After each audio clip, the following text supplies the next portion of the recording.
नमस्कार। हमारे चैनल वेदांत में आपका स्वागत है। दोस्तों, आज का हमारा विषय है भक्ति के अवस्था भेद। भक्ति विभिन्न रूपों में प्रकाशित होती है। पहला है श्रद्धा। लोग मंदिरों और पवित्र स्थानों के प्रति श्रद्धा क्यों प्रकट करते हैं? इसलिए कि वहाँ भगवान की पूजा होती है। ऐसे स्थानों में उनकी सत्ता अधिक अनुभूत होती है।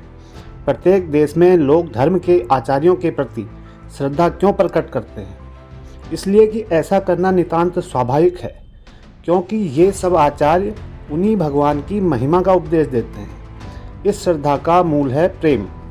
हम जिससे प्रेम नहीं करते उसके प्रति कभी भी श्रद्धालु नहीं हो सकते। इसके बाद है प्रीति, अर्थात ईश्वर चिंतन में आनंद। मनुष्य इंद्रिय विषयों में कितना तीव्र आनंद अनुभव करता है। इंद्रियों को अच्छी लगने वाली चीज़ों के लिए वह कहाँ कहाँ भटकता फिरता है और बड़े से बड़े जोखिम उठाने को तैयार रहता है। भक्त को चाहिए कि वह भगवान के प्रति इसी प्रकार का तीव्र प्रेम रखे। इसके उपरांत आता है विरह, प्रेमास्पद के अभाव में उत्पन्न होने वाला तीव्र दुख। यह दुख संसार के समस्त दुखों में सबसे मधुर है, अत्यंत मधुर है। जब मनुष्य भगवान को न पा सकने के कारण, संसार में एकमात्र जानने योग्य वस्तु को न जान सकने के कारण भीतर में तीव्र वेदना अनुभव करने लगता है और फलस्वरूप अत्यंत व्याकुल हो, बिल्कुल पागल सा हो जाता है, तो उस दशा को विरह कहते हैं। मन की ऐसी दशा में प्रेमास्पद को छोड़ उसे और कुछ अच्छा नहीं लगता। बहुधा यह विरह सांसारिक प्रणय में देखा जाता है।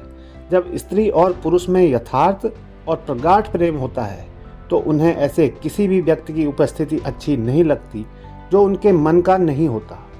ठीक इसी प्रकार जब पराभक्ति हृदय पर अपना प्रभाव जमा लेती है तो अन्य अप्रिय विषयों की उपस्थिति हमें खटकने लगती है।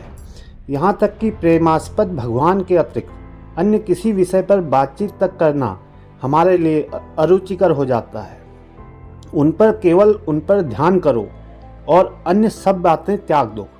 जो लोग केवल उन्हीं की चर्चा करते हैं वे भक्त को मित्र के समान प्रतीत होते हैं, और जो अन्य लोग अन्य विषयों की चर्चा करते हैं वे उसको शत्रु के समान लगते हैं। प्रेम की इससे भी उच्च अवस्था तो वह है जब उन प्रेमास्पद भगवान के लिए ही जीवन धारण किया जाता है, जब उन प्रेम स्वरूप के निमित्त ही प्राण धारण करना सुंदर और सार्थक समझा जाता है। ऐसे प्रेमी के लिए उन परम प्रेमास्पद भगवान बिना एक क्षण भी रहना असंभव हो उठता है। उन प्रीतम का चिंतन हृदय में सदैव बने रहने के कारण ही उसे जीवन इतना मधुर प्रतीत होता है। शास्त्रों में इसी अवस्था को तदर्थ प्राण संस्थान कहा जाता है। तदीयता तब आती है जब साधक भक्ति मत के अनुसार पूर्णावस्था को प्राप्त हो जाता है, जब वह श्री भगवान के चरणाविंद का स्पर्श कर धन्य और कृतार्थ हो जाता है। तब उसकी प्रकृति विशुद्ध हो जाती है, संपूर्ण रूप से परिवर्तित हो जाती है।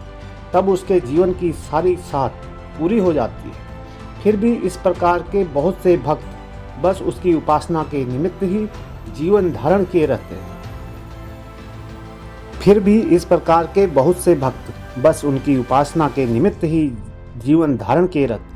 इस दुखमय जीवन में यही एकमात्र सुख है और वे इसे छोड़ना नहीं चाहते। हरि के ऐसे मनोहर गुण हैं कि जो लोग उनको प्राप्त कर संसार की सारी वस्तुओं में तृप्त हो गए हैं, जिनके हृदय की सब ग्रंथियां खुल गई हैं, वे भी भगवान की निष्काम भक्ति करते हैं। जिन भगवान की उपासना सारे देवता, मुमुक्ष और ब्रह्मवादी गण करते हैं, ऐसा है प्रेम का प्रभाव। जब मनुष्य अपने आप को बिल्कुल भूल जाता है और जब उसे यह भी ज्ञान नहीं रहता कि कोई चीज़ अपनी है, तभी उसे यह तदीयता की अवस्था प्राप्त होती है।